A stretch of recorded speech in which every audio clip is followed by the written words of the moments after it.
Story number 1. I never believed in ghosts or anything supernatural. Growing up in a small town at the edge of the deep woods, I heard all the old stories. The kind of tales you hear from old timers at the diner or while sitting around the campfire with friends. Most of it was harmless folklore. Campfire stories meant to frighten you a little, but never really convincing. But one summer, that all changed. I was 23 when I decided to take a solo hiking trip into the woods. My friends thought I was crazy, but I was used to the wilderness. I'd spent countless hours hiking, camping, and exploring the forest, learning its rhythms and secrets. The deep woods was an area that stretched for miles, untouched and untamed, the kind of place where you could lose yourself. And that's exactly what I wanted, to get away from everything. The morning I left, the sky was clear and the air was crisp. I packed my gear, tent, sleeping bag, extra food, camera, and set off down the familiar trail. My plan was to hike in about 10 miles, camp for a couple of nights, and then hike out. A short and easy trip for me, but enough to get a real sense of the place without pushing too hard. By midday, I had made good progress. The trail was quiet. The only sounds were the crunch of my boots on the dirt path and the occasional rustling of squirrels in the trees. I took breaks every couple of hours to hydrate and snap a few pictures of the trees, the wildflowers, and the distant ridgelines. The air felt heavy in the way only deep forests do, a feeling of timelessness as though the trees around you had seen generations of life and death but remained unchanged. That evening, I set up camp in a small clearing near a creek. The sunlight filtered through the leaves in beams, casting patterns of light and shadow across the ground. It was beautiful, the kind of place that makes you feel lucky to be alive. I made a small fire, roasted some marshmallows, and ate the dinner I'd packed. As night fell, I crawled into my tent, tired but content. The first night passed without incident. The sound of the creek lulled me to sleep, and I woke up early to the chirping of birds. But as I packed up and started my hike the next morning, something felt off. The air was thicker, heavier, and the trees seemed to crowd closer together. It was subtle, just a shift in the atmosphere, but it made me uneasy. I tried to shake it off. I was alone, yes, but there was nothing to fear. The deep woods wasn't some haunted place. People had hiked it for years, and most never experienced anything out of the ordinary. But by the time I reached the 6-mile mark, I realized I was lost. It wasn't like I had wandered off trail. I'd been paying attention. But the forest around me felt different. Familiar landmarks were missing. I checked my map and compass, but they seemed wrong. I looked at the trees. There was no sign of where I'd been. The trail had disappeared. I tried to stay calm, telling myself that I just made a wrong turn. I retraced my steps, but everything looked different. The trees were taller, their branches more twisted. There were no sounds of birds or animals, just the occasional rustle of leaves in the wind. That's when I noticed it, the smell. A thick, musty odor, like something old and decaying, lingered in the air. It wasn't natural. The woods always smelled fresh, clean, even after rain. This smelled like rot. I turned in circles, trying to get my bearings. There was no sign of any trail, no path, no markers. I felt my heart start to beat faster, a sinking feeling settling in my stomach. That's when I heard it, a whisper. At first I thought it was the wind. But no, it was a voice, soft but distinct, a woman's voice, calling my name. Dylan. I froze. My breath caught in my chest. It came from somewhere deeper in the woods beyond the trees. I should have run. I should have turned around and gone the other way. But instead, I found myself stepping forward, drawn to the voice. Dylan, help me. I pushed through the thick underbrush, following the voice as it led me deeper into the forest. The trees grew tighter, their branches intertwining above me like fingers trying to trap me.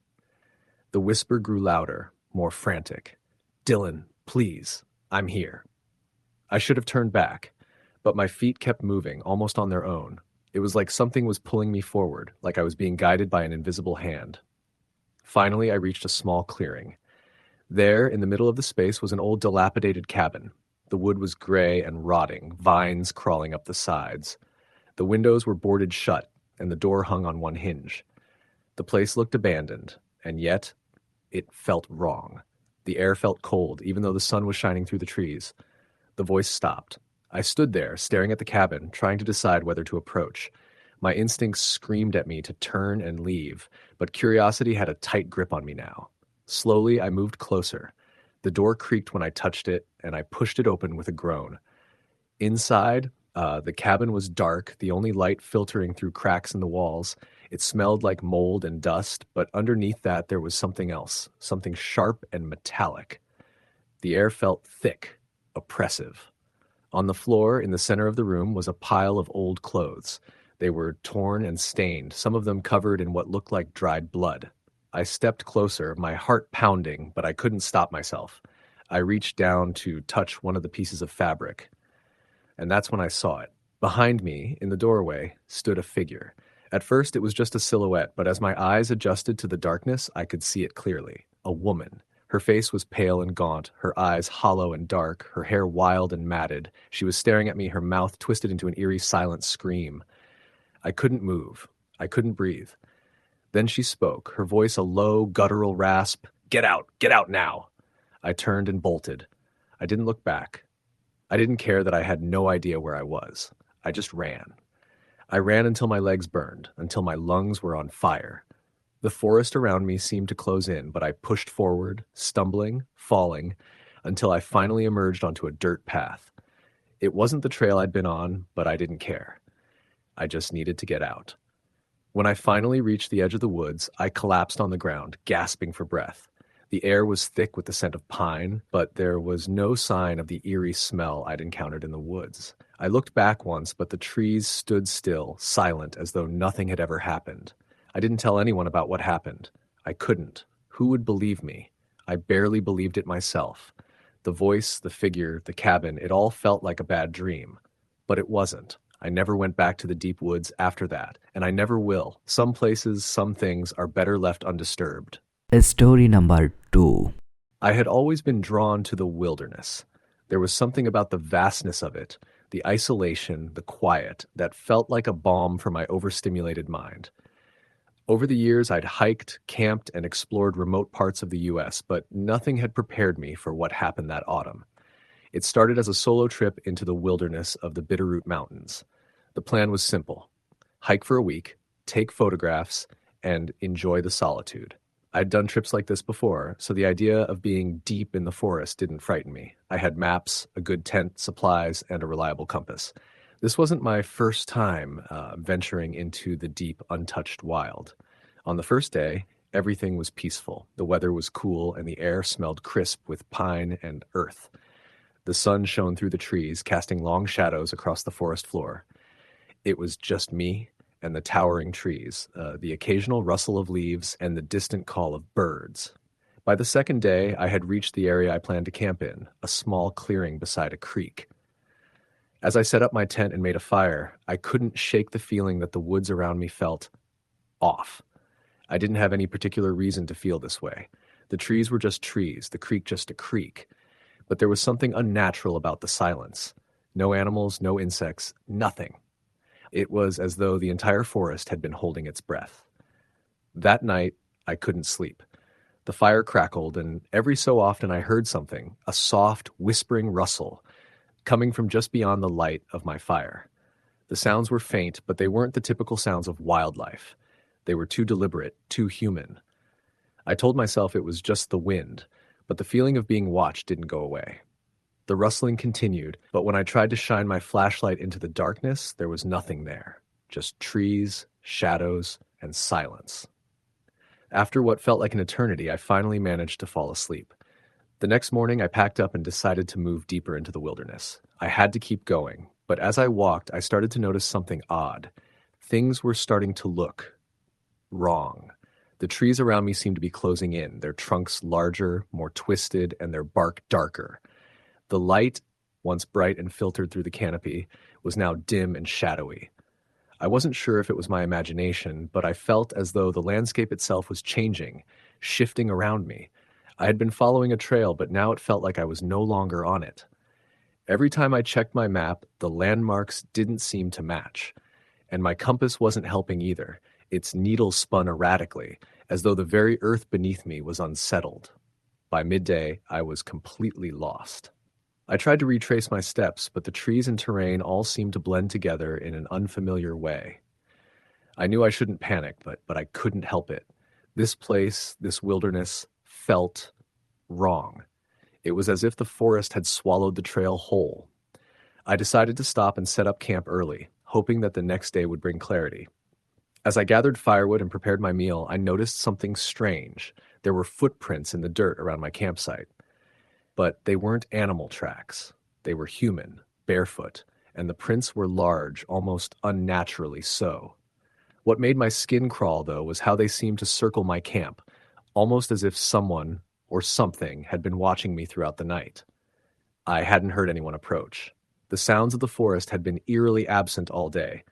The realization made my stomach tighten. Someone had been here, close enough to leave footprints, but far enough to remain unseen.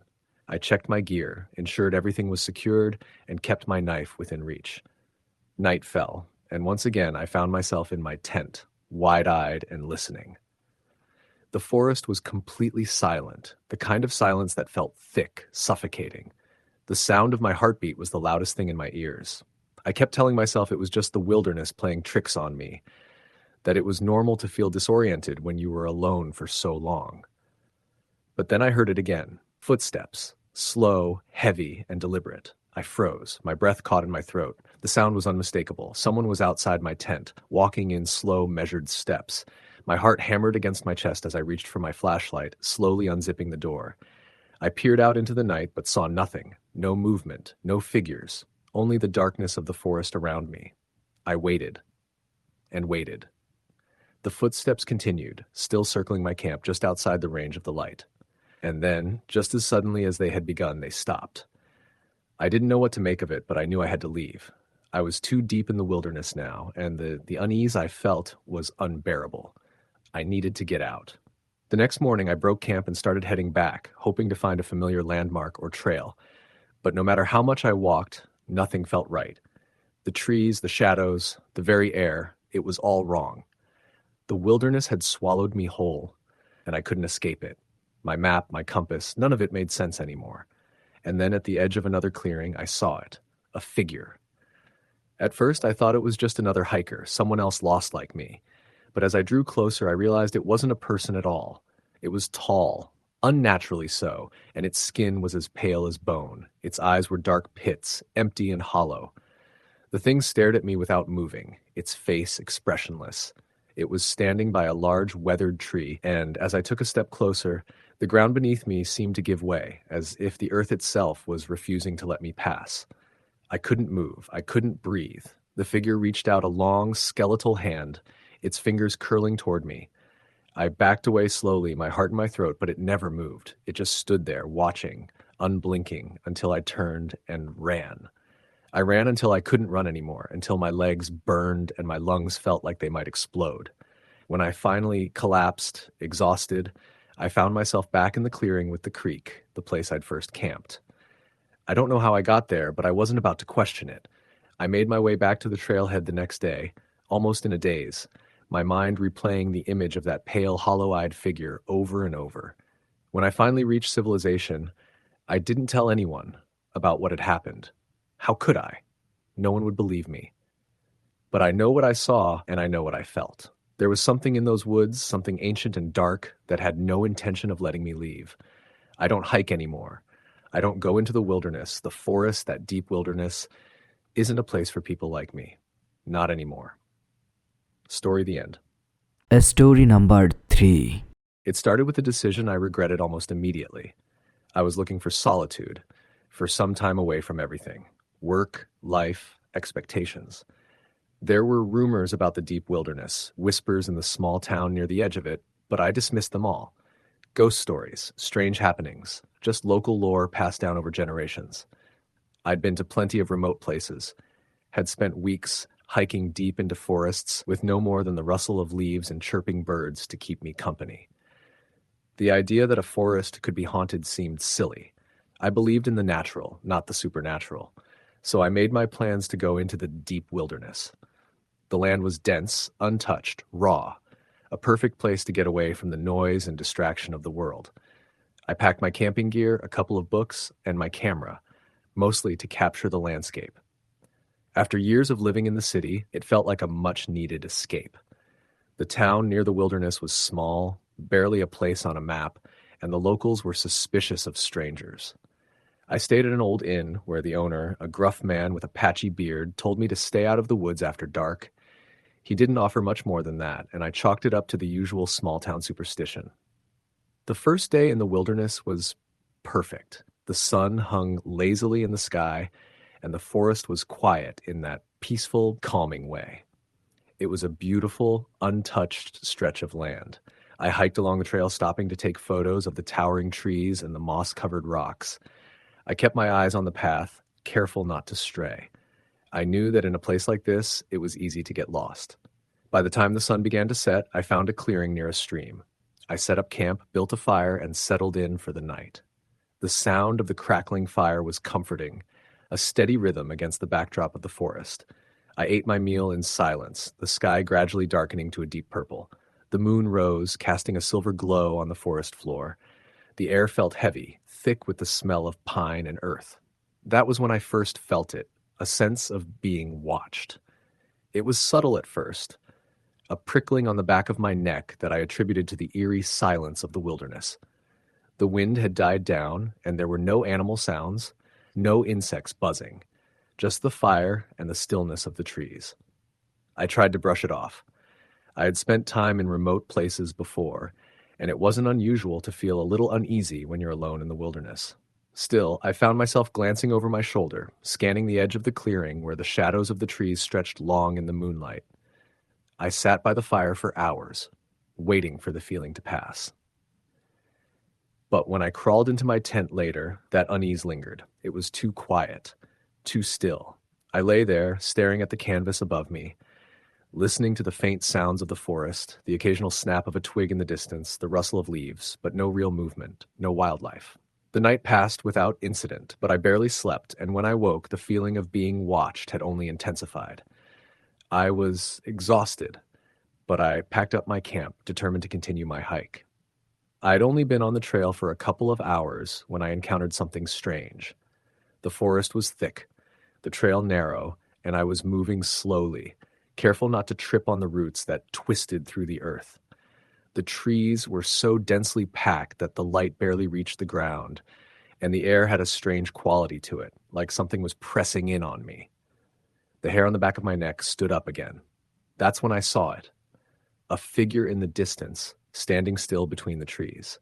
At first, I thought it was a person. I called out, but they didn't respond. The figure was tall, their outline shadowed by the trees.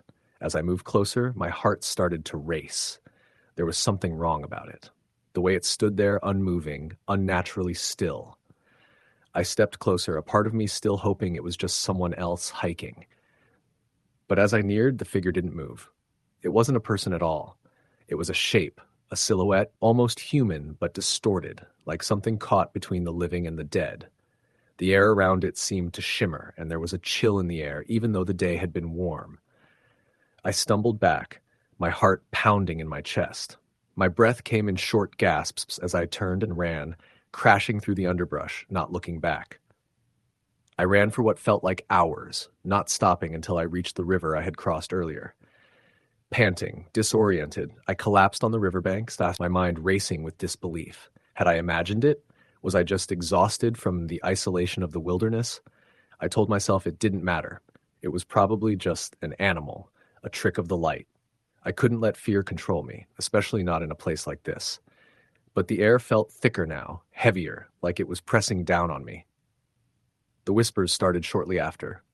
Faint at first, like the breeze carried them, but unmistakable.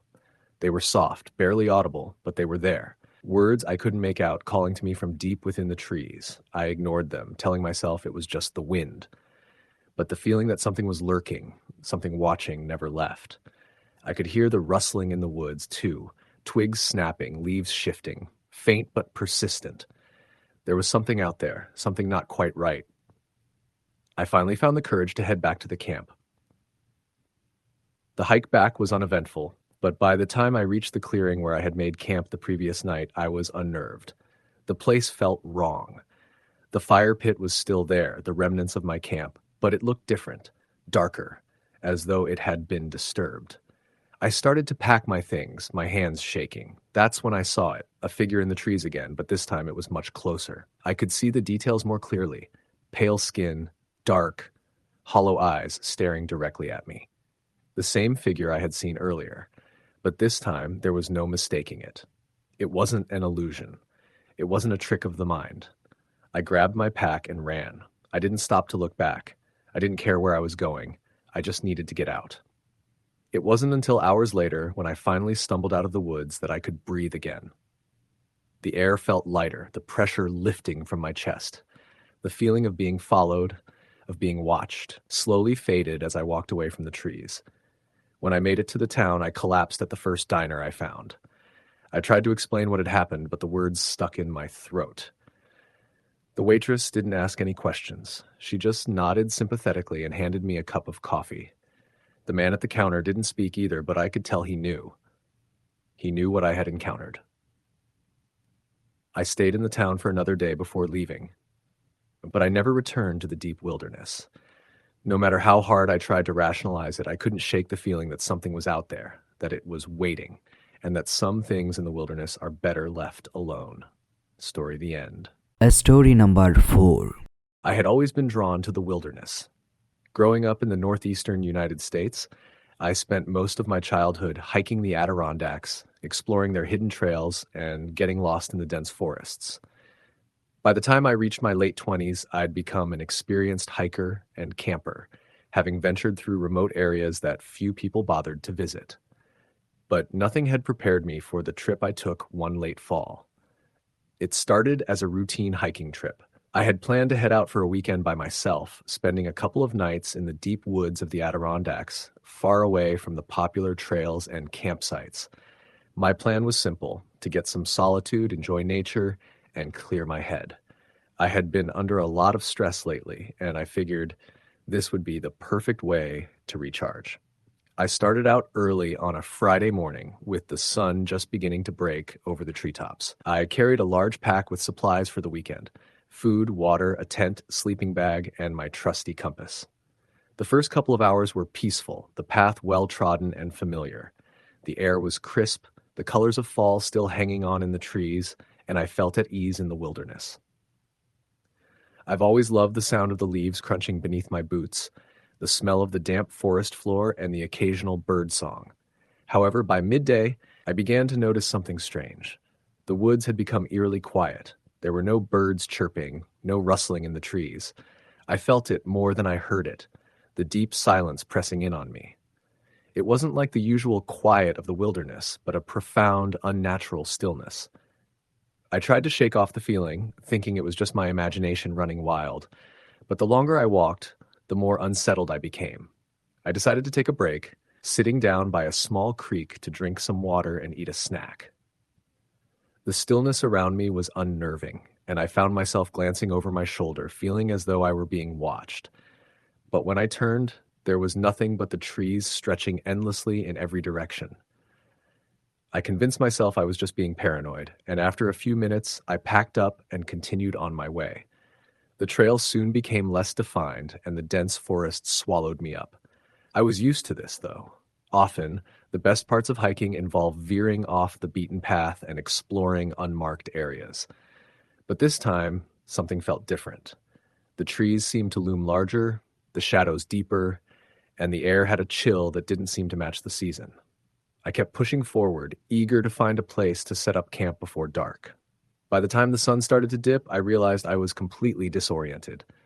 The trail had all but disappeared, and the landscape around me was unfamiliar. I had strayed much farther off course than I intended. I stopped and pulled out my map, trying to get my bearings, but it was no use. The map didn't seem to match what I was seeing, and my compass was spinning erratically. I had been in this area before, but now everything felt off. The trees were denser, the terrain unfamiliar, and there was no sign of any of the landmarks I knew. It was then that I noticed something odd, a faint scent in the air. It wasn't unpleasant, but it was strange, something old, musty, like decaying leaves or forgotten wood. My skin prickled as I looked around, but I saw nothing that could explain the smell. I took a deep breath, trying to calm myself, and decided that I should try to find a place to set up camp. I wasn't going to let my imagination get the best of me. I eventually found a small clearing, just large enough for my tent. The area seemed secluded, the trees surrounding it creating a natural barrier. I set up camp quickly, feeling a sense of relief that I had a place to rest for the night. But even as I went about my preparations, I couldn't shake the feeling that something was wrong. As dusk settled, I lit a small fire and sat down by its warmth. The crackling of the flames was the only sound breaking the silence. I ate my meal, trying to ignore the feeling of unease that had settled over me. It was an unfamiliar sensation, a sense that I wasn't alone. I told myself it was just the isolation getting to me, that I had been in the woods alone before and hadn't felt like this. But then the noises started.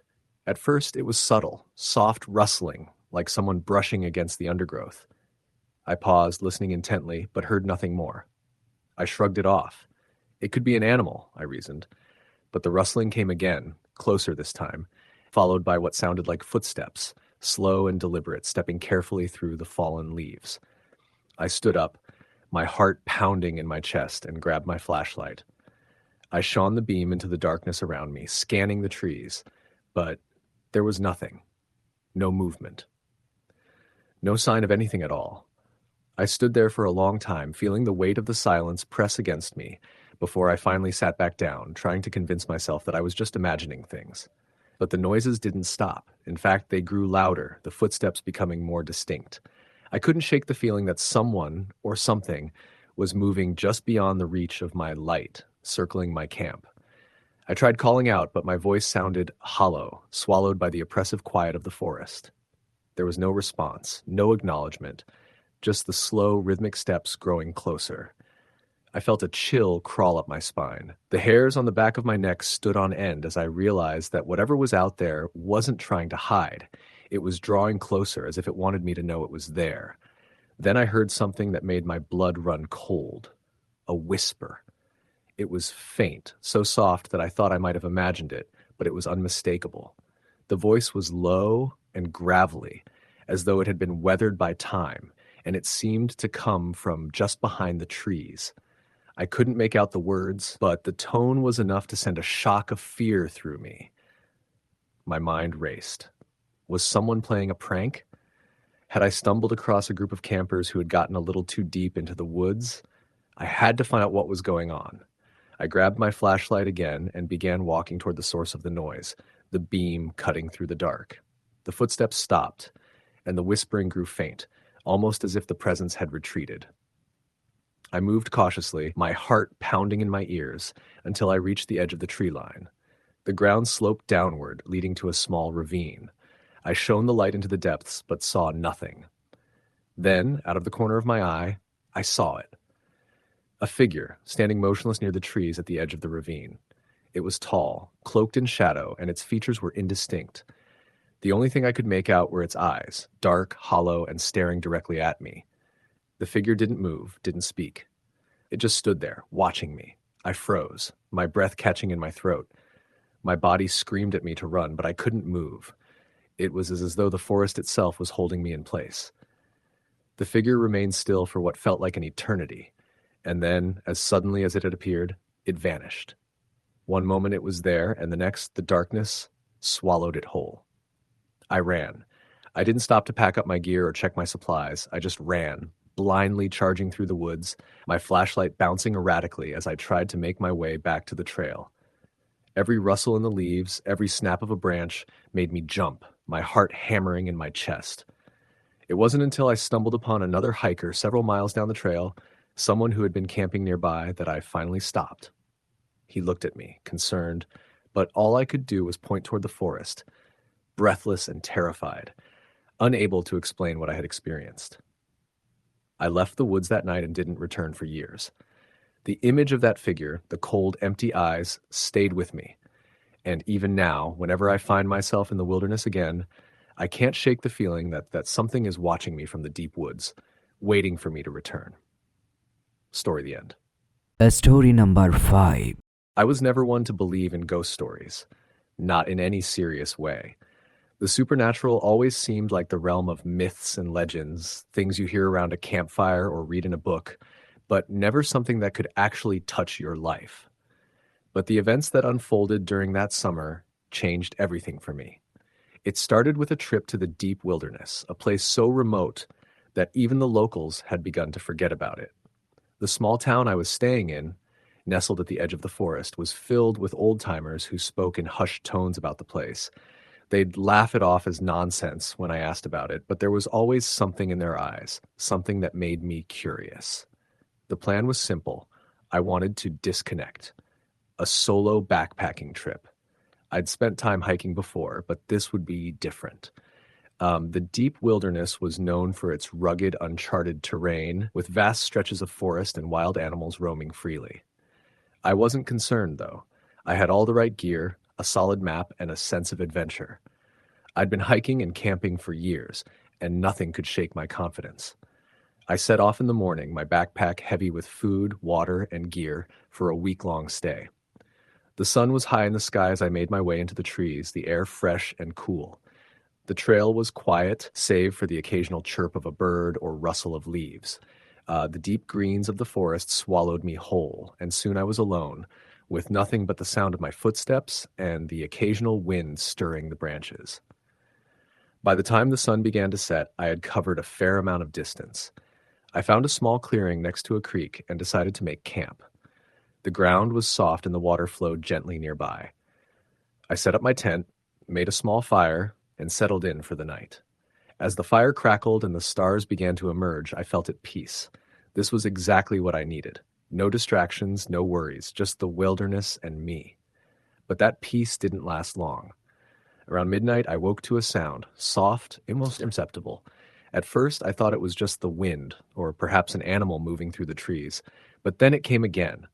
A faint whisper, almost like a voice carried on the breeze. My heart skipped a beat, and I froze, straining to hear.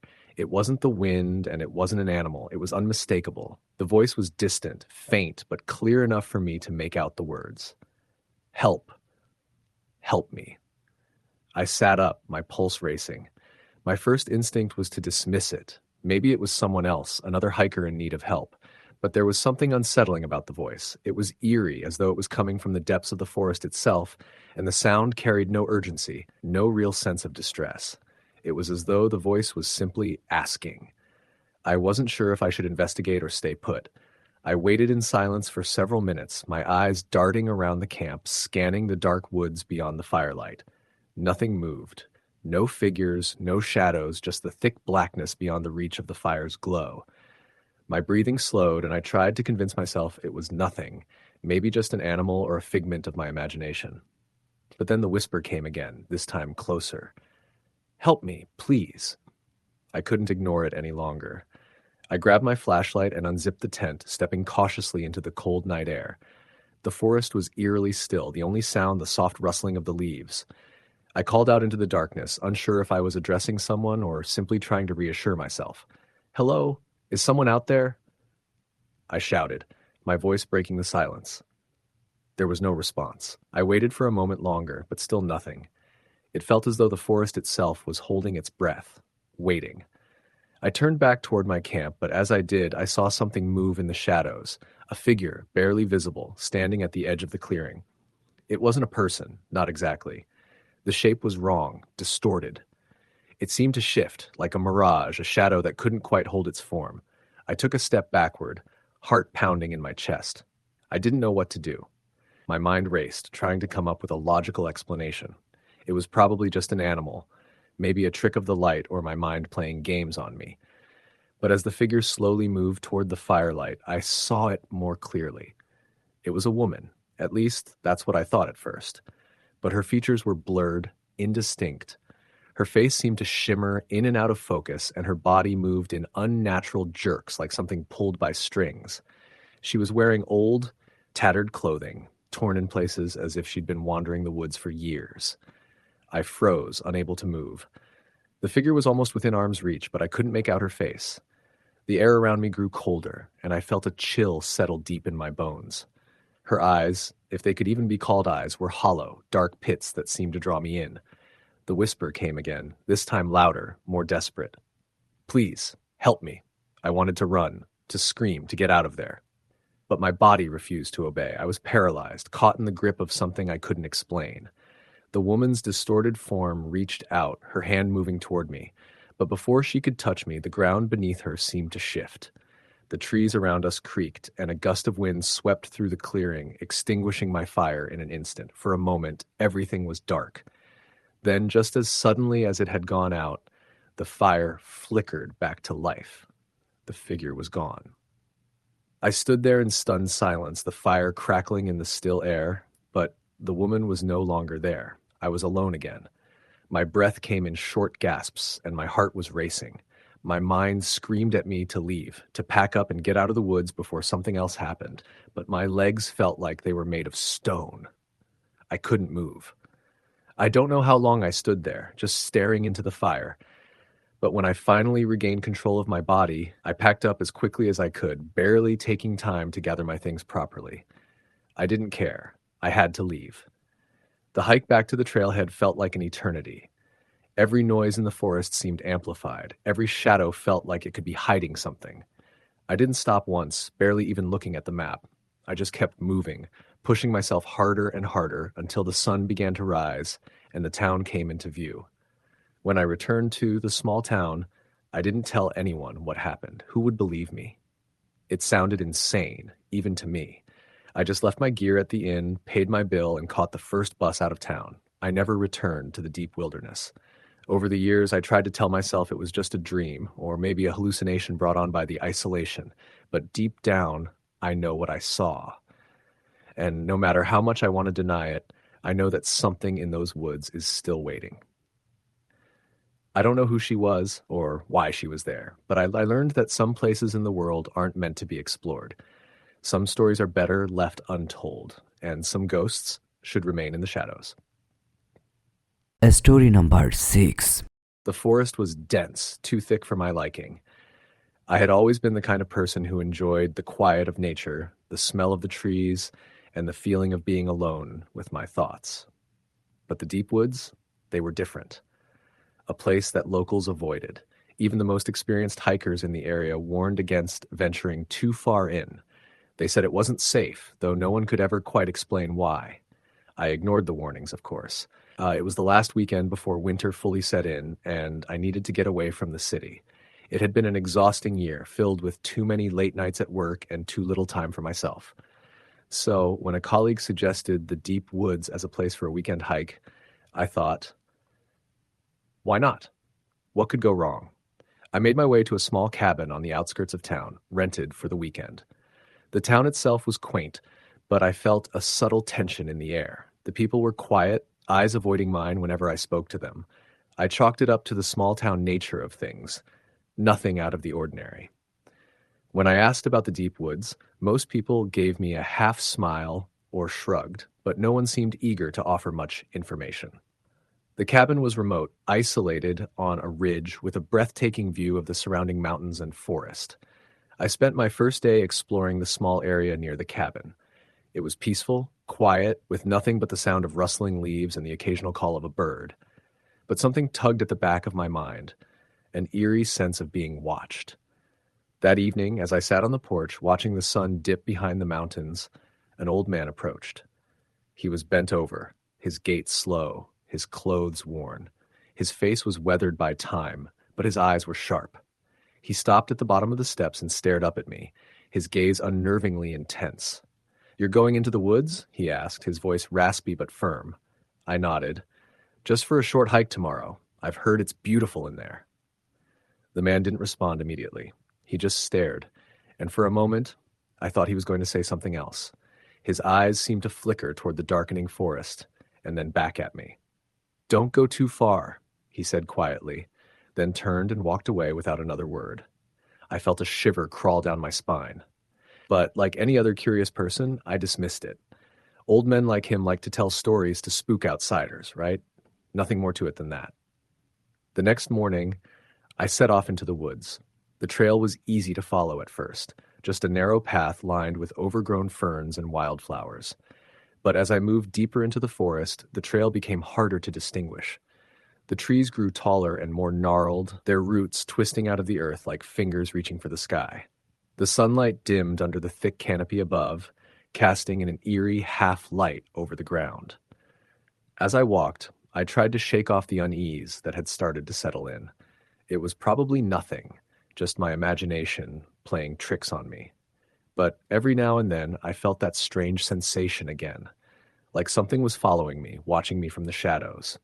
I'd glance over my shoulder, but nothing was there, just the still, silent forest. I pushed on. By midday, I had wandered far off the beaten path, my map and compass useless in the thick, tangled woods. The air was heavier now, thick with dampness and the smell of decaying leaves. The only sounds were the distant calls of birds and the occasional rustle of leaves underfoot. The deeper I went, the more oppressive the silence became. And then I heard it. A faint sound, soft but clear. At first, I thought it was just the wind, but when I stopped to listen, it came again. A voice, barely a whisper, calling my name. Diana. My heart skipped a beat. I spun around, but there was no one there. Just the trees. I stood there for a moment, trying to calm my breathing. It must have been an animal, or maybe the wind playing tricks on me. The rational part of my mind told me not to panic, but the voice, something about it was wrong. It didn't sound like the wind. It was too clear, too human. I took a deep breath and continued walking, my pace quicker now, as if I could outrun whatever was in the woods with me. A few minutes later, I heard it again. Diana? This time, the voice was closer. It wasn't just the whisper of the wind or an animal's cry. It was unmistakably a human voice, and it was coming from the depths of the forest, somewhere ahead. I froze, my blood turning to ice in my veins. The voice was soft, almost pleading, but there was something else, something dark, lurking beneath the words. It wasn't a call for help. It was an invitation. I should have turned around right then, should have listened to the part of me that screamed to leave, to get out of the woods before I got any deeper. But curiosity got the better of me. I stepped forward, drawn toward the voice. The trees seemed to grow thicker, the air heavier with each step I took. The forest closed in around me, the light growing dimmer until it felt like twilight, even though the sun was still high in the sky. The voice called to me again, but this time it was clearer, louder. Diana, come closer. I should have run. I should have turned around and left. But something in me, something primal, told me to go toward it. And that's when I saw her. At first, it was just a figure, standing between two trees, barely visible in the shadows. A woman, tall and thin, dressed in tattered clothing. Her hair hung around her face, obscuring her features. She stood motionless, not moving, not speaking. But I could feel her eyes on me. My heart thudded in my chest as I took a step forward. My feet felt heavy, like the ground was trying to pull me under. The voice came again, closer now, right behind me. Diana, help me. I whirled around, but no one was there. I was alone. The woman in front of me hadn't moved, but something had changed. Her face, once hidden, was now visible. And I saw her eyes, empty, hollow. The world around me seemed to shift. The trees distorted, the ground warped beneath my feet. I was standing in a place that wasn't the forest anymore. It was something else, something twisted, something old. The air felt wrong. The silence was suffocating. The woman's mouth opened, but no sound came out, only a hollow, echoing whisper that filled my mind, scraping against my thoughts. Help me. Before I could react, the world snapped back into focus. The woman was gone. The forest was still. The voice, the eerie presence, had vanished. I turned and ran. I don't remember how far I ran or how long I ran, but I didn't stop until I broke through the tree line and found the path back toward the cabin. My heart was pounding, my breath ragged, and my legs burned with exhaustion. I didn't look back, but I could feel it, like something was still behind me, watching. I made it back to the cabin by nightfall, but I didn't stay long. I packed up my things and left the next morning, leaving the deep woods behind. It's been years since that day, and I still don't know what happened in those woods, but I can never shake the feeling that something or someone is still out there, waiting. And the worst part, I still hear that voice sometimes, whispering my name in the quiet of the night. Story number 7. It was mid-October when I decided to head into the deep wilderness of the Cascades. The plan was simple, a solo hiking trip through a remote part of the forest that few people ever visited. I'd been on hikes before, but nothing that ventured so far off the beaten path. I was drawn to the idea of solitude, the quiet that only the wilderness could provide, far from the noise and distractions of the world. I had researched the trail for weeks, planning my route and marking my campsites along the way. My backpack was packed with everything I'd need: a tent, sleeping bag, food, and a few essentials. I set out early on a Friday morning, with the sun rising over the misty peaks, my boots crunching on the soft earth of the trail. Everything felt right in the beginning. The forest was thick, with towering trees that filtered the sunlight and left the forest floor dim, even in the middle of the day. I could hear the sound of a distant river, the faint rustle of leaves in the wind, and the occasional call of birds. It was a perfect day to be out in nature, away from the stress of daily life. I felt at peace, like the forest had opened its arms to welcome me. The first couple of days passed without incident. I set up camp near a small, clear stream and spent my time hiking further into the wilderness. Each night, I built a fire and sat by its warmth, watching the stars appear one by one in the cold, clear sky. There were no signs of anyone else, no hikers, no campers, just me and the vast, untamed land. It felt like the kind of place where you could disappear, where time seemed to stop. But on the third night, something changed. I had made camp beside a rocky outcrop with a view of the valley below. The wind was picking up, causing the trees to creak and groan, but it wasn't the wind that unsettled me. It was the silence, or rather the absence of sound. The usual forest noises, the rustling of animals, the chirping of insects had all but disappeared. It was as though the entire forest was holding its breath. I sat by my campfire, staring into the flames when I first heard it, a soft, rhythmic tapping. At first, I thought it was just my imagination. Maybe a branch was tapping against my tent in the wind.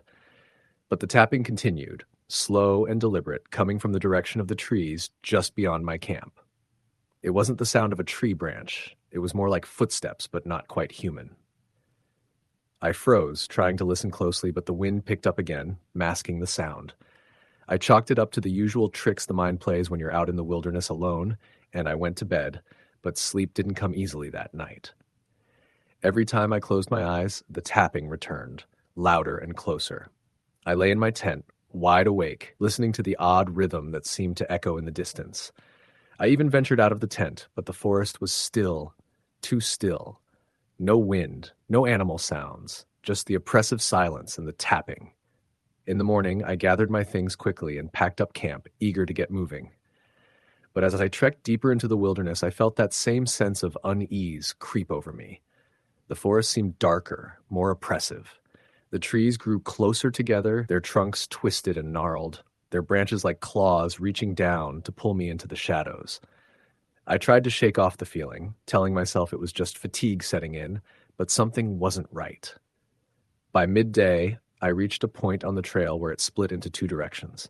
One path was well-trodden and easy to follow, but the other was narrow and overgrown, barely visible under the thick layer of leaves and vines.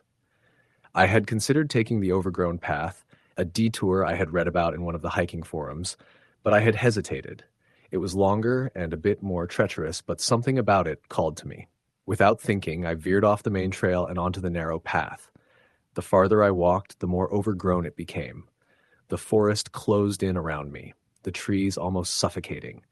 The air felt thick, heavy with humidity, and the deeper I went, the more silent the world became.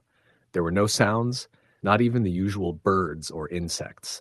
It felt like I had entered a different world, one where time didn't move the same way. As the afternoon wore on, I began to feel a growing sense of being watched.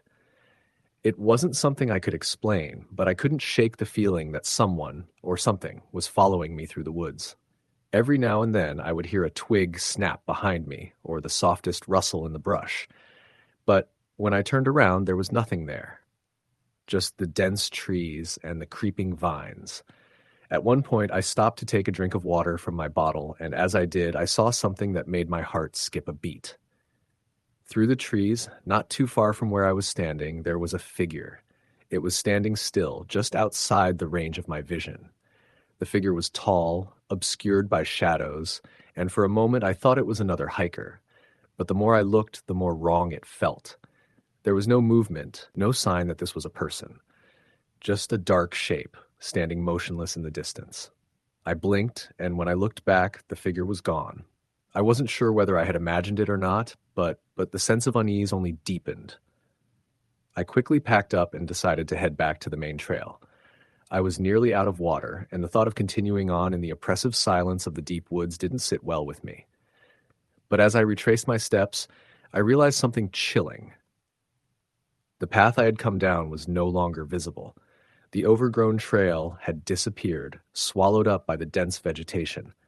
I was lost. Panic set in. I pulled out my map and compass, but neither seemed to help. The landmarks weren't matching up. My compass needle spun wildly, and my map was of no use in this part of the wilderness. I wandered for hours, retracing my steps, but the deeper I went, the more disoriented I became. It felt like the forest itself was shifting, changing, trapping me inside its dark embrace. Night was falling fast, and I knew I needed to find shelter. The forest had become unnervingly dark, and the cold air was seeping into my bones.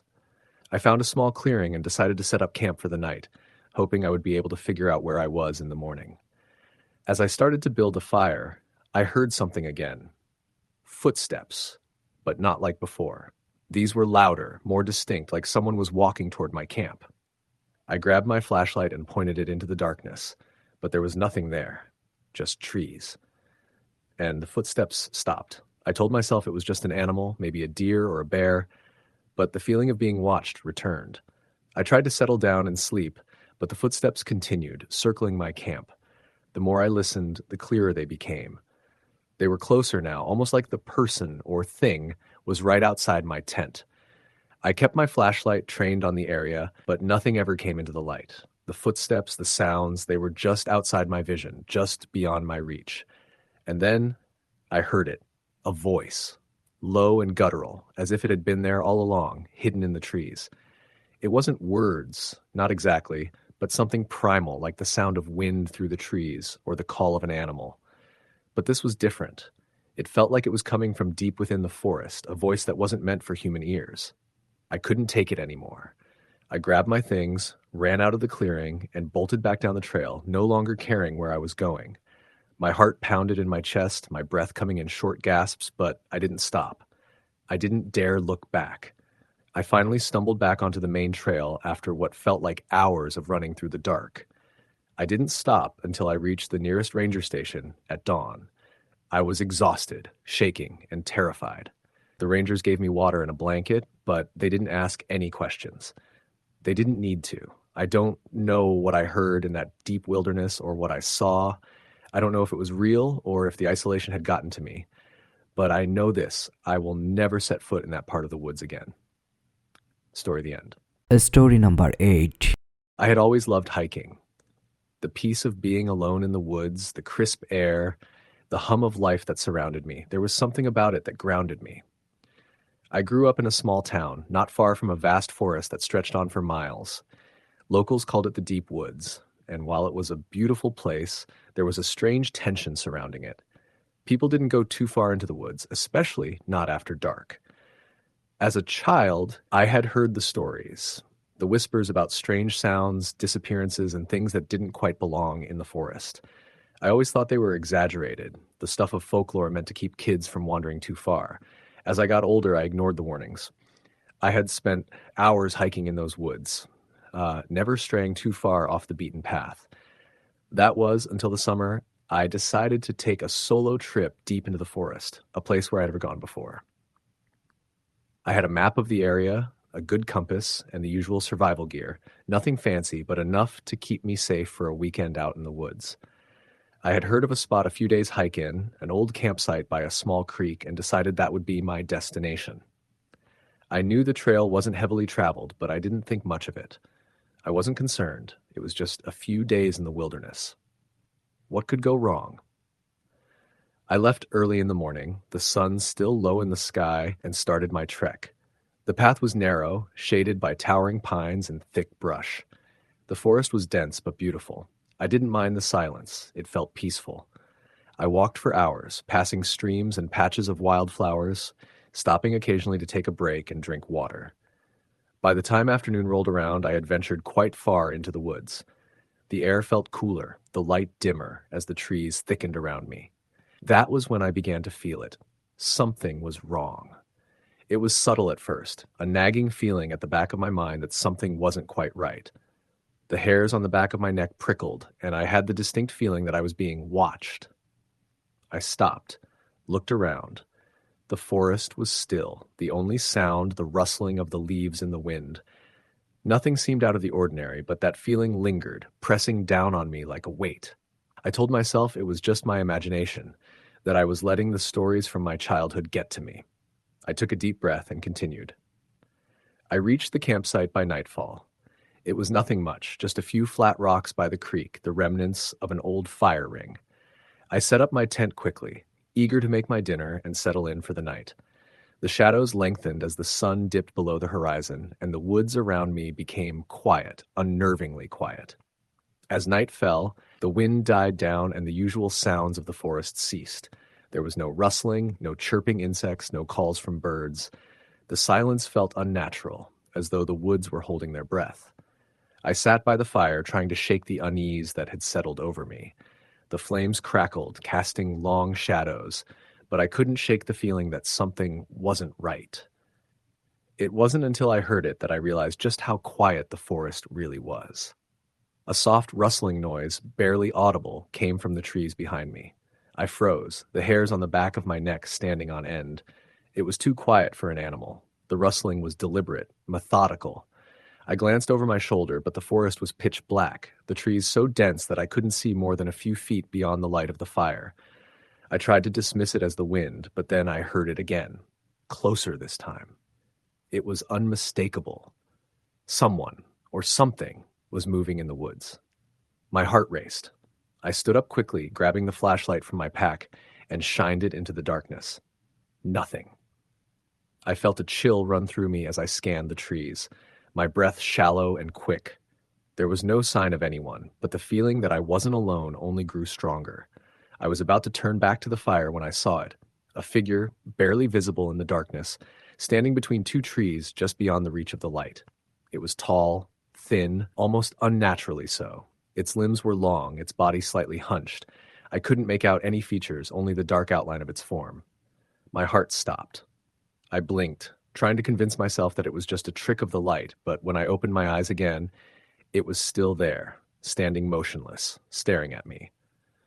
A sudden cold gust of wind swept through the clearing, extinguishing the fire with a sharp hiss.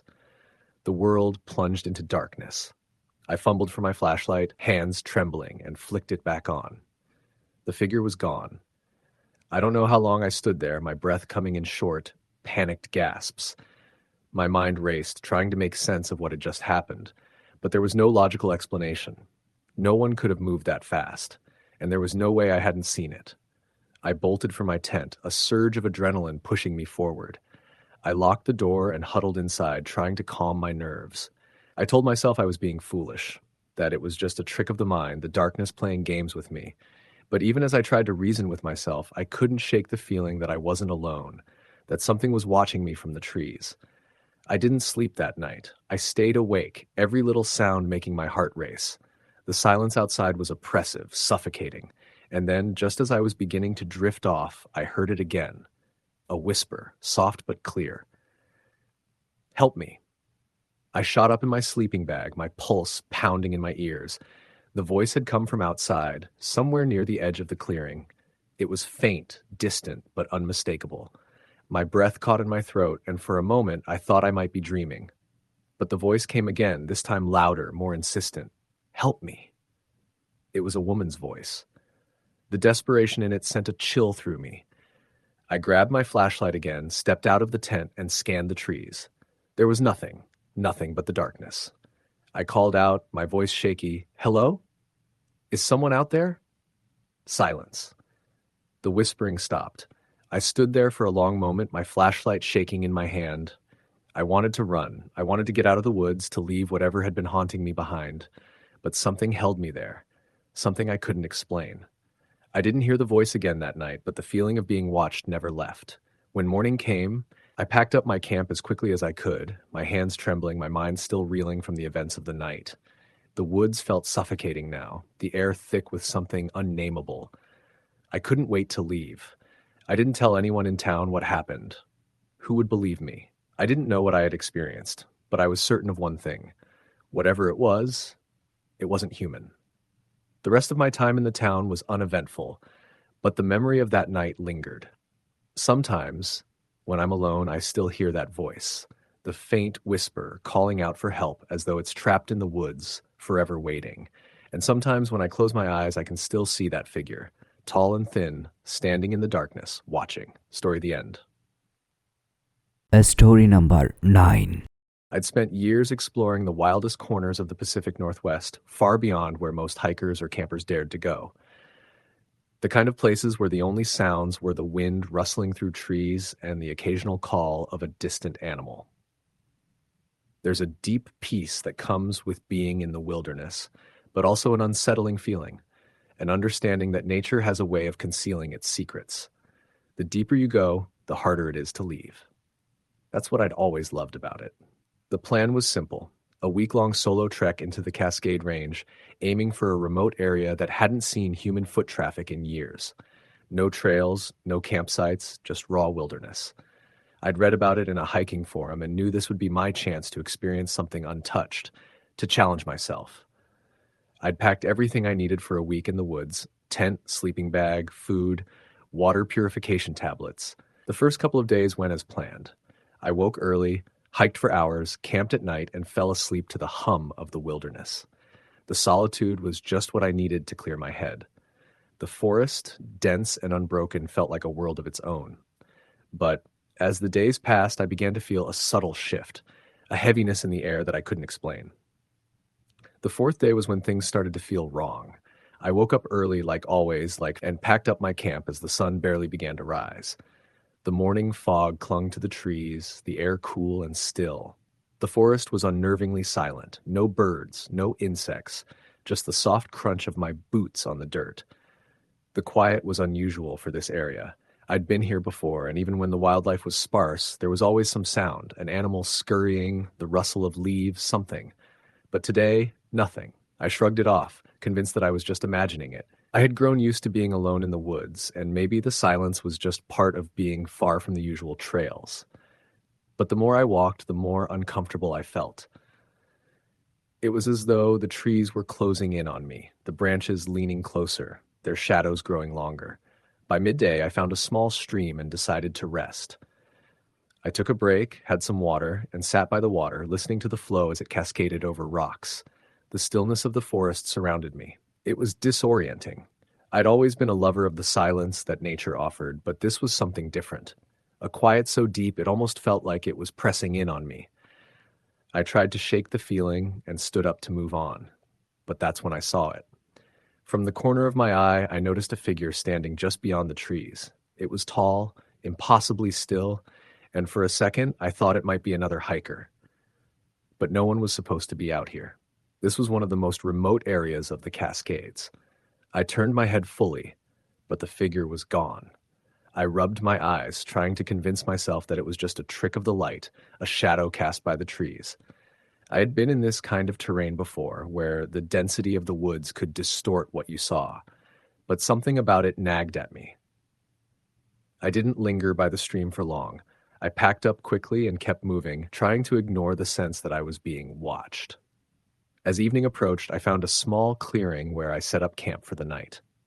The sky above me was slowly fading to dusky purple, and the air had grown colder. The woods seemed darker, even though the sun hadn't fully set. I tried to light a fire, but it was slow going. The damp wood didn't catch, and the flames sputtered out repeatedly. It wasn't until I finally got the fire going that I started hearing the sound. Faint at first, like a whisper through the trees. I paused, straining to listen, but the sound was too soft to make out. I tried to dismiss it, but the whispers persisted, coming from the depths of the forest just beyond the reach of my campfire. I could tell the sound was not the wind. It was deliberate. Someone or something was out there, just out of sight, murmuring in low voices. I called out, but there was no reply. The only response was the continued murmur, like the forest itself was talking to me. The hair on the back of my neck stood up. The air seemed to thicken, as if the forest was alive in a way I couldn't comprehend. I grabbed my flashlight and aimed it into the darkness, hoping to catch sight of whatever was making the noise. But when I scanned the woods, I saw nothing. The whispering stopped as abruptly as it had started. I spent the rest of the night on edge, my eyes darting back and forth, waiting for the noises to return. But the rest of the night was silent, too silent, and sleep never came. I lay wide awake in my tent, listening to the sound of my own breath, the crackling of the fire slowly dying. Eventually, exhaustion took over and I drifted off, but the dreams that followed were anything but peaceful. I dreamt of walking through the forest, but it was not the forest I had known. The trees were gnarled, twisted, and bent in strange shapes. The air was thick with fog, and every time I turned around, the trail behind me would disappear. I tried to call out, but no sound came from my lips, and all around me I could hear whispers, low, indistinct voices, like a chant. They grew louder and louder until it felt like they were inside my head. When I woke up, it was still dark. The whispers were gone, but the feeling of dread lingered. I knew I had to get out of there. I packed up camp as quickly as I could and headed back to the main trail, trying to push the unsettling feeling from my mind. The trail was more difficult to follow than I remembered. I kept second-guessing myself, thinking I was off track, but when I checked my map, I was where I should be. It wasn't until I reached a particularly dense area of the forest that I heard the sound again, the faint tapping, like fingers drumming on wood. My stomach twisted. I stopped in my tracks and listened. The tapping wasn't consistent. It came in bursts, like someone was trying to get my attention. But it was coming from the trees around me, not from the ground. I called out once more, but there was no response, just the tapping. The whispering followed, so faint that it could have been the wind, if not for the fact that there was no wind. And then I saw it again, the figure from earlier. But this time it wasn't far off. It was right there, just between the trees. Tall, thin, and unnervingly still. I couldn't move. My legs felt like they were made of stone, rooted to the spot. The figure seemed to sense my fear because it moved toward me, its slow, deliberate steps dragging it closer. The whispers were louder now, like a chant, swirling around me. The figure stepped into the clearing where I stood frozen, and I saw it clearly for the first time. It was not a person. Its form was indistinct, like it was made of shadow. But its face, it had a face, but not a human face. It was wrong. The eyes were hollow, the mouth stretched in a permanent, grotesque grin. The figure did not move, but its presence suffocated me, and I could feel it pressing against me like the very air was thickening. I backed away, my mind screaming for me to run, but my legs couldn't obey. I felt my breath catch in my throat. I could hear the whispering now. It wasn't coming from the figure, but from all around me, the voices blending into a maddening cacophony. Finally, my legs responded. I turned and bolted, running through the trees, not looking back. I didn't stop until I reached the main trail again, gasping for air, my heart pounding so loudly I could barely hear the sounds of the forest around me. I didn't return to that part of the woods. I never even thought about camping out there again. Something about it, about that place, had changed me. I still don't know what I saw or what happened to me in the wilderness that day. Maybe it was just the isolation playing tricks on my mind, but the whispers, the figure, and the presence, they've stayed with me. I won't go back to the deep wilderness. Whatever's out there, it's better left alone. Story the end. Story number 10. The woods have always held a strange allure for me. Growing up in a small town nestled against the Appalachian Mountains, I found comfort in the thick, endless trees that surrounded us. My friends and I spent countless hours in the woods, hiking, fishing, and exploring. But as I got older, I started venturing deeper into the forests, beyond the familiar trails. It was on one of these solo hikes that I encountered something I'll never forget. It was early fall, the kind of crisp October day that makes you feel alive with every breath. I decided to take a long hike up into the more isolated parts of the forest, the kind of place where no one else bothered to go and where cell service was non-existent. I had heard rumors about this area, whispers about strange happenings and unexplained occurrences, but I didn't pay much attention to them. People are always talking about ghosts in the woods, especially in places as old and untouched as these. I started my hike around sunrise, the sun peeking through the branches above me, casting long shadows over the trail. I had planned a circular route that would take me up to a ridge where I could get a great view of the valley below, and then loop back through some of the denser parts of the forest. The deeper I went into the woods, the more isolated it felt.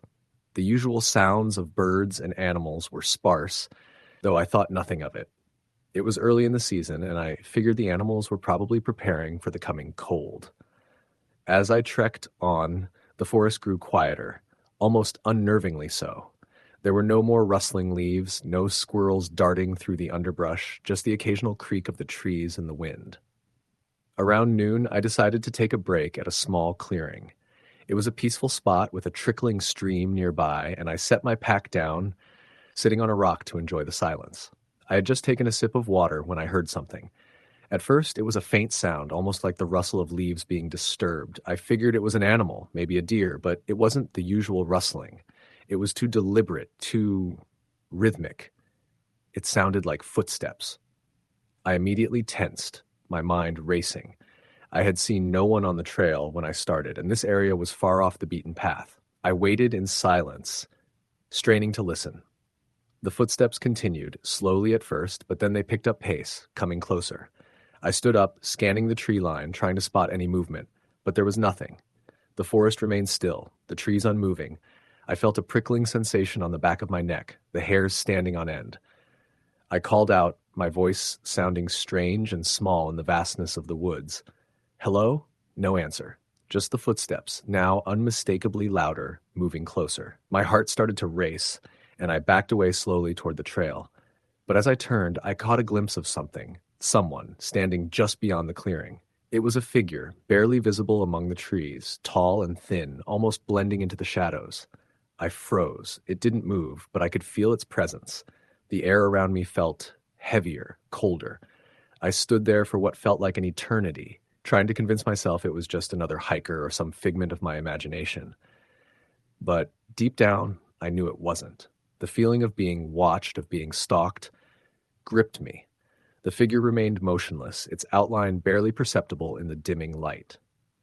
After what felt like an eternity, the footsteps stopped. The figure in the trees seemed to fade into the background, melting into the shadows of the forest. I couldn't explain why, but I felt an overwhelming urge to leave. I turned and made my way back to the main trail, my pace quickening. As I walked, I couldn't shake the feeling that something was following me, just out of sight. Every so often, I'd hear the crunch of leaves, the faintest sound of something moving behind me. I glanced over my shoulder, but each time I did, there was nothing there. I continued down the path, my breathing shallow, my mind racing. It wasn't until I reached a part of the trail where the trees opened up slightly, allowing some light to break through, that I slowed down. But as I took a breath, something caught my eye. Just off to the side of the trail, near a large boulder, was a small clearing. And standing in the clearing was the figure. I froze. The same tall, thin figure was there, standing perfectly still, as though waiting for me. This time, I could make out a little more of its shape, but it was still too dark to see clearly. It was too far away to be anyone I recognized, but there was something about its stance, something unsettling, like it wasn't quite human. I called out again, this time louder, my voice shaking. "Who's there?" No response. The figure didn't move. It just stared, or at least I assumed it was staring. There were no facial features I could make out, just a vague, shadowed shape. My heart hammered in my chest, and I knew I had to get away. I didn't care if it was just a person playing tricks or something more. My instincts screamed at me to leave. I turned and ran, the sound of my footsteps pounding against the ground as I pushed myself faster down the trail. The woods seemed to close in around me, the shadows growing longer, the trees becoming thicker. I could hear something behind me again, following, keeping pace. I didn't dare look back. I couldn't. I ran until I reached the edge of the forest, where the trees began to thin out and the familiar sounds of the town in the distance greeted me. Only then did I slow down, breathing heavily, my legs shaking. I turned around, half expecting to see the figure still trailing me. But there was nothing, no shape, no movement, just the silent forest behind me. I didn't look back again until I was safely out of the woods, my car parked along the road just outside. As I drove home, I kept my eyes on the rearview mirror, half expecting something to appear in the back seat, but it never did. That night, I couldn't shake the feeling that I wasn't alone. I kept hearing the faintest rustling, the sound of footsteps in the dark, But when I checked, nothing was there. It was as if the forest had followed me home. The next day, I returned to the woods with a few friends, determined to find the spot where I'd seen the figure. We scoured the area, but there was no sign of anything unusual. No strange figure, no footsteps, just the normal sounds of the forest. But something about that place, about the woods themselves, felt different now. I couldn't put it into words, but the woods had changed in my mind. And that's the thing with deep woods. You never really leave them behind. They stay with you, lingering in the back of your mind, like the whispering shadows waiting to return when you least expect it. Story the end. Story number 11. I had always been drawn to the wilderness. There was something about the vast, unspoiled beauty of the woods that called to me, urging me to explore deeper, further than most people would ever dare. I grew up in a small town nestled on the edge of a national forest, and as soon as I was old enough, I started venturing into the woods by myself. At first, it was the easy, well-marked trails, the ones that led to scenic overlooks or cool, shady spots by streams. But the more I hiked, the more I found myself drifting off those paths, deeper and deeper into the untamed parts of the forest.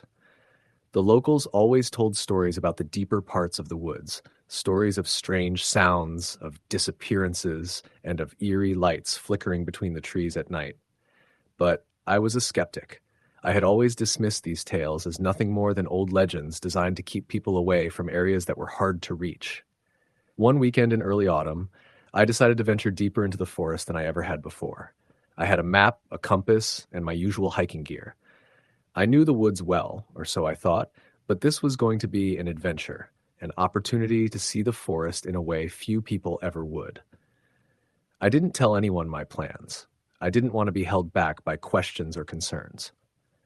I set off early in the morning, eager to see how far I could go. The first few hours were easy. The forest was beautiful. Crimson leaves scattered on the ground, the smell of pine and damp earth heavy in the air. The trees towered above me, their branches thick with foliage. There was no one around.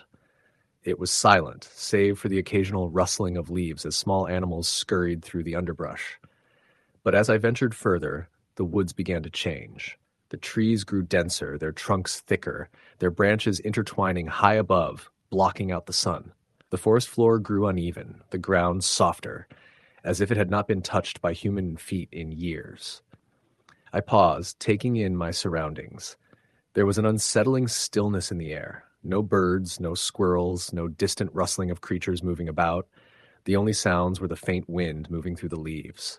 I chalked it up to the deeper, quieter parts of the forest. But even as I reasoned with myself, I couldn't shake the feeling that something was wrong. I shrugged it off and pushed forward, eager to reach the spot on my map I had set my sights on. The deeper I went, the stranger things began to feel. It wasn't just the absence of wildlife, it was the feeling that the forest itself was closing in on me, suffocating me. The path was nearly gone now, replaced by thick underbrush that seemed to grow taller with each step. My map was no longer helping. The landmarks I was expecting to see weren't where they should be. The trees felt like they were watching me. I could feel eyes on the back of my neck, the hairs standing up on end. I pressed on. It was foolish, I knew, but I had come so far. I needed to get to the clearing at the top of the ridge. It was supposed to offer a breathtaking view, one of the most stunning vistas in the entire forest. I was determined to make it. Then, as I rounded a bend in the trail, I saw something that made my stomach turn. A figure stood ahead of me in the shadows, its outline barely visible against the thickening darkness of the trees. I froze, my heart pounding in my chest. The figure didn't move. It was tall, unnaturally so, with limbs that seemed too long and too thin. I couldn't make out any other details. No face, no distinct features, just the outline of a figure standing motionless, staring in my direction. For a moment I considered turning around, but then something in me held back. I didn't want to seem scared, didn't want to admit that maybe, just maybe, I had gone too far. I cleared my throat, trying to sound confident. "Hello?" I called out, my voice trembling slightly. There was no response. The figure didn't move. It was almost as if it wasn't even aware of me, just standing there in the stillness of the forest. I took a step forward, then another. The figure remained motionless. The silence was unbearable. But then a soft, almost imperceptible whisper drifted through the air, so faint I wasn't sure I had heard it at all. Help me. I froze again, my breath catching in my throat. It had been so quiet, so still that I could have sworn I imagined it. But no. There it was again. A voice so faint, so filled with sorrow and pain that it sent a chill down my spine. It was coming from the figure. Help me. I felt a knot form in my stomach. The voice was unmistakably human. But there was something wrong about it. Something in the way it sounded, as if it was coming from somewhere far off, like it was trapped in the woods itself, calling out for help it couldn't receive. I took another step forward, my legs shaky beneath me. I had to know. I had to see who or what was there. But as I moved closer, the figure seemed to recede, retreating further into the shadows of the trees, just out of reach. Help me, the voice whispered again, more desperate this time. I hesitated, fear gripping my chest. Something was wrong. Everything about the situation was wrong, but I couldn't stop myself. I took another step, then another, the voice pulling me forward like a tether. Suddenly the figure vanished. One moment it was there, and the next it was gone. I blinked, scanning the trees, but there was nothing. There was nothing. No trace of the figure, no sign of movement, just the overwhelming silence of the woods. I took a deep breath, trying to steady my nerves. I had to leave. I had gone too far. Whatever that thing was, it wasn't something I wanted to encounter. But as I turned to leave, something caught my eye. A faint light flickered through the trees, a soft, almost ethereal glow. It was coming from deep within the forest, past where the figure had been. I should have turned back. I knew that. But curiosity got the better of me, and before I could stop myself, I was moving toward the light. The closer I got, the brighter it became, until I found myself standing in a small clearing. And that's when I saw it. A small old cabin stood in the center of the clearing, its roof sagging, the wood dark with age. The door hung loosely on its hinges, and the windows were dark, except for the faint light that seemed to emanate from within. The air felt thick here, almost oppressive, and the hairs on the back of my neck stood up. "Hello?" I called out, my voice cracking in the silence. No response. I stepped closer, the floor of the cabin creaking beneath my feet. The light from within flickered again, and I could feel it drawing me in, as if someone was waiting for me. I pushed the door open with a creak, the heavy wood protesting against the motion. Inside, the cabin was bare, save for a few broken chairs and remnants of old furniture. But the air was heavy with the scent of decay and something else, something faint, like damp earth. And then I saw it. On the far wall, a single word had been carved into the wood, deep gouges that hadn't been there when the cabin was built. Help! The word was fresh, as if it had been carved just moments before. A cold chill ran through my body. The voice, the figure, it all came together in a moment of horrifying realization. I turned, but the door slammed shut behind me. The light flickered again, brighter this time, and the room began to close in around me. The walls seemed to pulse, the floor shifting beneath me. The whisper came again, this time louder, more urgent. Help me.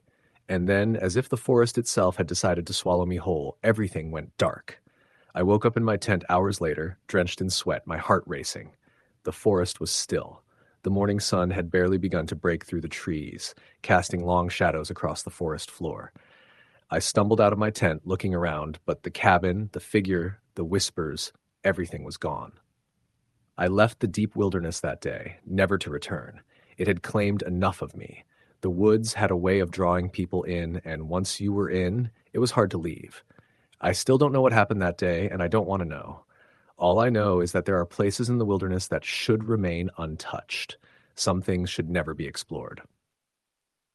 Story number 12. Ethan had always been an outdoorsman. He thrived on adventure, solitude, and the sense of peace that only the wilderness could provide. So, when his childhood friend Sam suggested a camping trip in the deep woods, an expansive and little-traveled forest in Oregon, Ethan didn't hesitate. The deep woods had a reputation among locals as a place where people disappeared. Campers and hunters occasionally went missing, and their remains were rarely, if ever, found. The stories were chalked up to accidents, an unforgiving terrain, wild animals, or sheer bad luck, but locals whispered about something darker. Ethan and Sam, ever the skeptics, dismissed the warnings as superstition. They set out on a cool October morning, their packs loaded with enough supplies for 5 days. The trailhead was marked with a weathered wooden sign that read, "Deep Woods, enter at your own risk." Ethan snapped a photo of it, chuckling. The first 2 days were uneventful. They hiked deep into the forest following an old, faint trail that wound through towering pines and dense undergrowth. The forest felt ancient, its silence broken only by the occasional chirp of birds or rustle of leaves. At night, they sat around the fire, telling stories and laughing, the stars brilliant above them. On the third day, the mood shifted. The trail, which had been faint but navigable, disappeared entirely, swallowed by the forest floor. Ethan checked his GPS, but the signal was spotty. They decided to keep moving in what they thought was the right direction, confident they could find their way back. As they ventured deeper, the forest grew eerily quiet. The bird song and rustling leaves were replaced by an oppressive stillness. Even the wind seemed to have died. The trees here were taller, their gnarled branches twisted together like skeletal fingers. "Feels different, doesn't it?" Sam said, his voice low. Ethan nodded. He felt it too, a weight in the air, like the forest was watching them. That night, they made camp in a small clearing. The silence was unnerving, but they tried to shake it off, attributing it to their imagination. As they sat by the fire, Ethan thought he saw movement in the shadows at the edge of the clearing. "Did you see that?" he asked, gripping his flashlight. Sam shook his head. "What?" Ethan scanned the darkness, but there was nothing there. They crawled into their tent early, but sleep didn't come easily. Ethan lay awake, staring at the nylon ceiling, his ears straining for any sound. Around midnight, he heard it, a faint whisper, so soft he thought he might be imagining it. "Sam," he whispered, nudging his friend. Sam groaned. "What?" "Listen." They both held their breath, and then they heard it again. A voice, faint and indistinct, coming from somewhere outside the tent. "Who's out there?" Sam called, his voice steady but tense.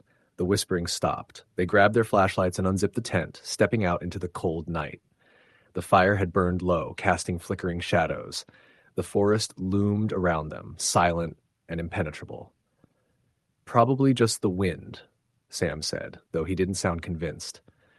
They crawled back into the tent, but neither of them slept much after that. The next morning, they found something that made their blood run cold. Just outside the tent, etched into the dirt, was a series of strange symbols. They looked like spirals, intersecting lines, and crude stick figures. "What the hell is this?" Sam muttered, his voice shaking. Ethan had no answer. The symbols didn't look natural, and they certainly hadn't been there the night before. They packed up quickly and decided to head back, but as they retraced their steps, nothing looked familiar. The terrain seemed to shift around them, landmarks disappearing or changing. Ethan's GPS was useless, showing them in the middle of nowhere. By afternoon, they stumbled upon something they hadn't seen before, a tree stripped of its bark, deep claw marks gouged into the trunk. "What could have done this?" Ethan asked. Sam didn't answer. He just kept walking, his pace quickening. As the sun dipped below the horizon, the whispers returned. This time they were louder, more insistent, and unmistakably human. Ethan and Sam stopped, their breath visible in the cold air, and scanned the forest. "Hello?" Ethan called, his voice trembling. The whispers stopped. Then, from somewhere deep in the woods, came a laugh, high-pitched and childlike. "Run," Sam said, his voice barely audible. They ran, crashing through the undergrowth, their flashlights bouncing wildly. The laughter followed them, echoing through the trees. It wasn't a child's laugh anymore. It was something else, something wrong. Eventually, they reached a small stream and stopped to catch their breath. The laughter had stopped, but the forest was no less oppressive. "What the hell is happening?" Sam whispered, his hands shaking. "I don't know," Ethan said. They decided to follow the stream, hoping it would lead them out of the forest. As they walked, the trees seemed to press closer, their branches intertwining overhead, blocking out the moonlight. Around midnight, they saw it. A light flickering through the trees, faint and yellow. "Someone's there," Sam said, his voice filled with relief. They followed the light, stumbling into a clearing. In the center stood a dilapidated cabin, its windows glowing faintly. Ethan hesitated. "This feels wrong." "We don't have a choice," Sam said. They approached the cabin cautiously. The door was slightly ajar, creaking as it swayed in the wind. Inside, the light came from an old oil lamp on a table. The room was empty, save for a single chair and what looked like a journal. Sam picked up the journal and flipped through it. The pages were filled with scrawled handwriting, the words barely legible. One phrase repeated over and over. "They are watching." "What the hell is this?" Sam muttered. Before Ethan could respond, the door slammed shut. The oil lamp flickered, then went out, plunging the cabin into darkness. "Ethan," Sam whispered, his voice shaking. A loud thud came from the roof, followed by scratching, as if something was crawling across it. "We need to get out of here," Ethan said. They bolted for the door, but it wouldn't budge. The scratching grew louder, more frantic, and then it stopped. The whispers returned, louder than ever, surrounding them. And then they saw it. A figure standing in the corner of the room. It was tall and gaunt, its skin pale and stretched tight over its bones. Its eyes were black pits, and its mouth twisted into an unnatural grin. It took a step toward them, its movements jerky and unnatural. "Go away!" Sam shouted, swinging his flashlight at the figure. The beam passed through it as if it wasn't there. Ethan grabbed a chair and hurled it at the door. The wood splintered, and they burst out into the night, running blindly into the forest. The whispers and laughter followed them, growing louder and more chaotic. Shadows darted between the trees, always just out of reach. By dawn, they stumbled into a ranger's outpost, disheveled and trembling. The ranger listened to their story with a grim expression. "You're lucky you made it out," he said. "Not everyone does." "What's out there?" Ethan asked, his voice barely above a whisper. The ranger shook his head. "No one knows, but the deep woods, it's not just a forest, it's something else, and it doesn't like visitors." Ethan and Sam never spoke of the experience again, but neither of them returned to the wilderness. Even years later, Ethan would wake in the middle of the night, certain he could hear whispers just outside his window. Story the end. Story number 13. Here's the story. Growing up in the Pacific Northwest, I'd always had a fascination with the wilderness. The sprawling forests, ancient mountains, and vast stretches of untouched land felt like another world, a place both beautiful and humbling. I spent countless weekends hiking and camping, but there was one trip I wish I'd never taken. It's been years, and I still can't explain what happened out there. All I know is that something in those woods didn't want me to leave. It started as a solo backpacking trip. I'd taken time off work to explore a remote section of the Olympic National Forest. This wasn't a marked trail. It was deep wilderness, the kind of place you'd only find if you knew where to look. I wanted solitude, a chance to disconnect and feel truly alone with nature. The first 2 days were uneventful. The forest was dense and alive, the air crisp with the scent of pine. I followed a faint game trail, crossing streams and climbing ridges, marking my progress on a map. At night, the only sounds were the rustling of leaves and the occasional distant hoot of an owl. It was exactly what I'd hoped for. On the third day, I noticed the forest starting to change. The trees grew thicker, their trunks gnarled and covered in moss. The canopy above was so dense that only faint shafts of light broke through, casting eerie patterns on the forest floor. The air felt heavier, colder, even though it was early autumn. I brushed it off as my imagination, a natural result of being alone for so long. By late afternoon, I stumbled upon something unexpected. A clearing. It wasn't marked on my map, and it felt wrong. The grass was dead, brittle underfoot, and in the center stood a large stone. It was taller than me, dark and weathered, with strange carvings etched into its surface. The symbols were unlike anything I'd ever seen, jagged and looping in ways that didn't feel natural. The sight of it sent a shiver down my spine. I decided not to linger. Marking the location on my map, I pressed on, telling myself it was probably some forgotten marker left by an indigenous group centuries ago.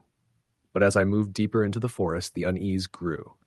The air was unnervingly still. No birds, no insects, not even the wind, just the sound of my boots crunching on the leaf-strewn ground. That night, I set up camp near a creek. The flowing water was a comfort, a reminder that I wasn't completely alone. As the fire crackled and the shadows danced, I tried to shake the feeling that something was watching me. It was irrational, I told myself, just the isolation getting to me. But when I crawled into my tent, sleep didn't come easily. Somewhere in the middle of the night, I woke up to a sound. At first, I thought it was the wind, but then I realized it was something else entirely. Footsteps, slow, deliberate, circling my camp. My heart raced as I grabbed my flashlight and unzipped the tent. Shining the light into the darkness, I saw nothing. The footsteps stopped. "Hello?" I called out, my voice shaky. Silence. The forest felt impossibly vast, the darkness swallowing the light. After a few minutes of staring into the void, I retreated into the tent, gripping my knife and praying for morning. The next day, I found footprints near my camp. They were human, barefoot, and oddly spaced, as if whoever had made them was walking with an unnatural gait. The tracks circled my campsite before disappearing into the trees. My stomach churned. I wanted to turn back, but I was deep in the wilderness, and retracing my steps would take days. I decided to press on, hoping to put as much distance as possible between me and whatever or whoever was out there. But as the hours passed, the forest seemed to close in around me. Landmarks I'd marked on my map didn't match the terrain. Trails that had been clear the day before were now overgrown, as if the forest itself was shifting. My compass spun erratically, the needle refusing to settle on north. By late afternoon, I came across another clearing. This one was smaller, but the sight made my blood run cold. In the center stood a wooden cabin, weathered and leaning precariously to one side. It wasn't on any map, and there were no signs of recent activity. The windows were shattered, the door slightly ajar. Against my better judgment, I approached. The air around the cabin was colder, almost unnaturally so. Pushing the door open, I stepped inside. The interior was bare, just a single room with a dirt floor. Symbols, similar to the ones on the stone, were carved into the walls. A pile of ashes sat in the center, as if someone had built a fire there long ago. The air smelled faintly of decay. Then I noticed something on the far wall. A series of photographs, yellowed with age and pinned haphazardly to the wood. They showed people, men, women, even children, standing in various parts of the forest, but their faces were blurred, smudged as if they'd been deliberately obscured. My stomach turned as I recognized one of the locations, the clearing with the stone. I didn't stay to look at the rest. Something about the cabin felt wrong, deeply wrong, and I needed to leave. As I stepped outside, the forest seemed darker, the air thicker. I tried to retrace my steps but found myself lost, the terrain unfamiliar. Panic set in as the light began to fade. That night, I didn't build a fire. I didn't want to draw attention to myself. Huddled in my tent, I clutched my knife and listened. The footsteps returned, closer this time, accompanied by faint whispers. They were low and guttural, words I couldn't understand. My flashlight flickered, the batteries inexplicably dying, even though they were fresh that morning. I don't remember falling asleep, but I woke to find the tent open, the zipper pulled halfway down. My gear was untouched, but there was something on the ground outside, a bundle of sticks tied with twine. It was small and crude, but unmistakably deliberate. My hands trembled as I picked it up, the twine falling away to reveal a small bone, a finger, smooth and yellowed with age. I ran. I didn't pack, didn't check my map, didn't care which direction I went. I just ran, the forest tearing at my clothes and skin. The whispers followed, growing louder, more insistent. Shadows moved in the periphery, tall and thin figures that disappeared when I turned to look. By some miracle, I stumbled onto a logging road just as dawn broke. A truck came by a few hours later, the driver stopping when he saw my disheveled state. He didn't ask questions, just drove me to the nearest town. When I tried to explain what had happened, the words felt hollow, unbelievable, even to me. I never went back to that forest. To this day, I don't know what I encountered out there. Was it a person, a spirit, something older and darker, tied to the land in ways we'll never understand? All I know is that the wilderness isn't empty, and sometimes it's better to leave it alone. Story, the end. Story number 14. The deep woods had a reputation that stretched back generations, long before the towns around it had names. Stories about the forest whispered through campfire smoke and hung in the dim corners of bars. Stories of hunters who never came home, of strange lights floating between the trees, of voices calling out in the night. Most people avoided the woods entirely, preferring to stick to the safety of the marked trails. But Claire didn't believe in ghost stories. She was a wildlife photographer, known for her willingness to go where others wouldn't. The deep woods had been on her list for years, and now, with a week off and clear skies in the forecast, she finally had her chance. She packed her gear carefully, Cameras, lenses, food, water, and a map she'd found in a dusty corner of the town library. The map was old, hand-drawn, and smudged in places, but it was better than nothing. The first day in the woods was uneventful. The forest was stunning, the kind of wild beauty that made you feel small and insignificant. Claire stopped often to take photos of the towering pines, the moss-covered rocks, the deer tracks pressed into the soft earth. She pitched her tent in a small clearing as the sun dipped below the horizon, the air cooling quickly. The forest was quiet, save for the occasional hoot of an owl or the rustle of leaves in the breeze. That night, Claire dreamed of whispers. She couldn't make out the words, but the voices were urgent, overlapping in a frantic hum. She woke suddenly, her heart pounding, and lay in her sleeping bag, staring at the tent ceiling. The forest was silent again. She told herself it was just a dream. The next morning, she found something strange. Just outside her tent, etched into the dirt, was a symbol she didn't recognize. It was a circle with jagged lines radiating outward like a crude sunburst. Claire frowned, kneeling to examine it. It didn't look like an animal track, and it certainly hadn't been there the night before. Shrugging it off as a prank or some odd natural occurrence, she packed up her camp and continued deeper into the woods. The forest grew denser as the day wore on, the sunlight struggling to penetrate the thick canopy overhead. The air felt heavier, the silence deeper. Claire couldn't shake the feeling that she was being watched. By late afternoon, she stumbled upon something unexpected. A cabin. It was old, its wooden walls weathered and gray. Vines crept up its sides, and the roof sagged under the weight of moss. Claire hesitated. The cabin wasn't marked on her map, and she hadn't expected to find any signs of civilization this far out. Still, curiosity got the better of her. The door creaked loudly as she pushed it open.